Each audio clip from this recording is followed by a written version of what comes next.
नमस्कार, मैं श्यामगिरी। आप देख रहे हैं टीएफडी इंडिया न्यूज 24। टीएफडी इंडिया न्यूज 24 में आप सभी दर्शकों का स्वागत है। हमारे देश के प्रधानमंत्री मोदी उलझ गए हैं उलझनों में, यानी कि अलग अलग मुद्दों पर, अलग अलग समस्याओं में, और लगातार उलझते ही जा रहे हैं।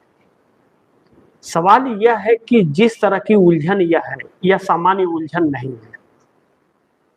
इसमें पीएम की कुर्सी संकट में पड़ती हुई नजर आ रही है, और 12 साल का जो प्रधानमंत्री का कैरियर रहा नरेंद्र मोदी का, वह दागदार होता हुआ नजर आ रहा है, या आप कहें कि दागदार हो गया तो इसमें भी आश्चर्य नहीं है।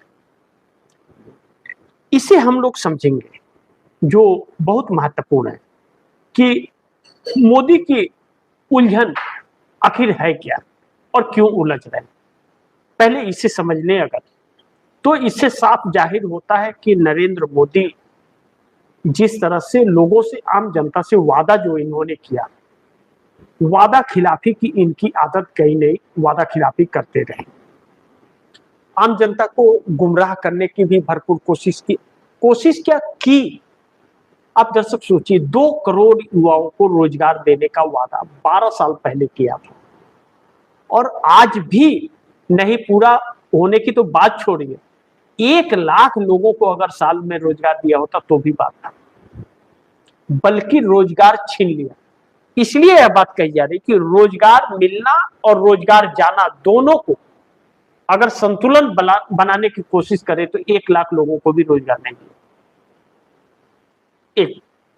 एक बार में। तो यह परिस्थितियां इनके खिलाफ जा रही हैं।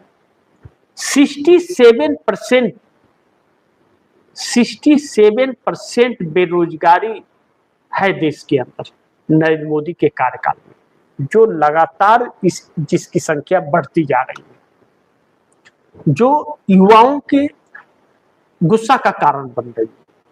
अब वह कभी शिक्षा मंत्री की इस्तीफा बच्चे मांगते हैं, कभी प्रधानमंत्री की इस्तीफा मांगते हैं, अब प्रधानमंत्री तक भी बात आ गई।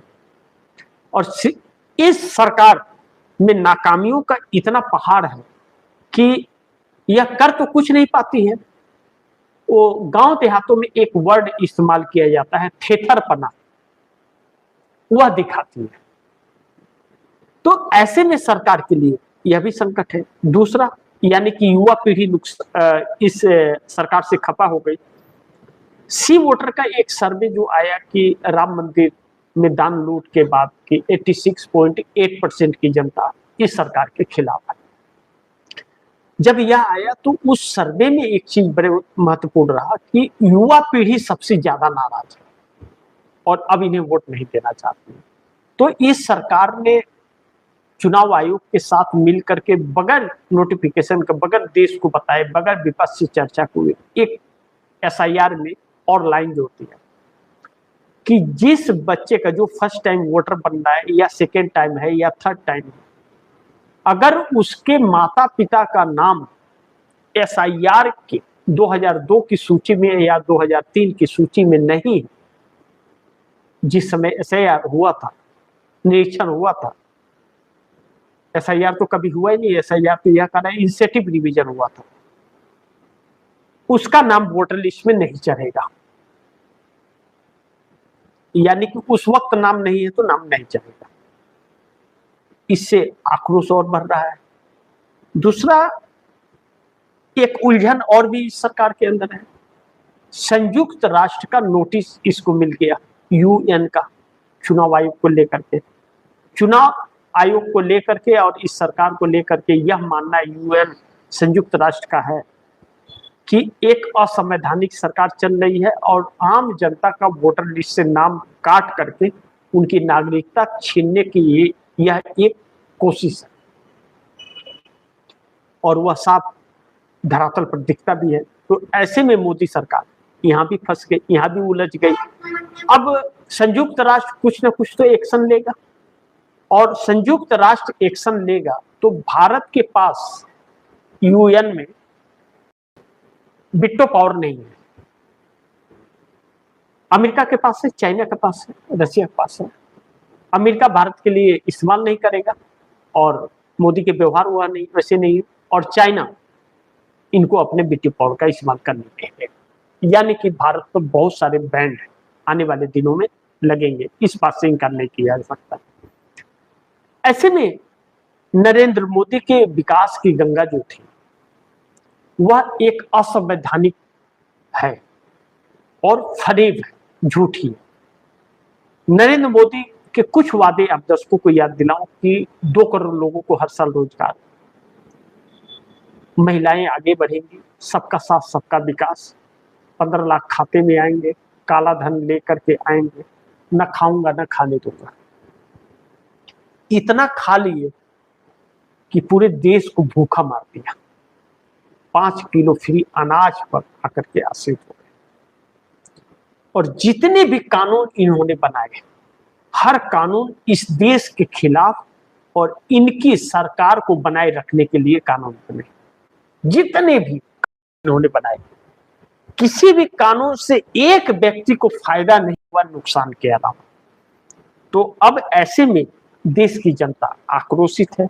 नीट पेपर लीक 22 लाख बच्चों का हुआ, उसके बाद में शिक्षा मंत्री धर्मेंद्र प्रधान का इस्तीफा मांगा गया, वह भी इन्होंने नहीं माना। अब प्रधानमंत्री का इस्तीफा मांगा जा रहा है। जंतर मंतर पर धरना प्रदर्शन चल रहा है, देश में चल रहा है, सरकार को फर्क नहीं पड़ रहा है। उसी में राम मंदिर की लूट हो गई। अब इन सबके बीच मोदी सरकार को लेकर के भारतीय जनता पार्टी के अंदर ही एक बड़ी बगावत नरेंद्र मोदी को लेकर के हो गई और 2 भागों में पार्टी बट गई। 240 सांसद भाजपा है। इन 240 सांसदों का संसदीय दल का बैठक कभी नहीं हुआ।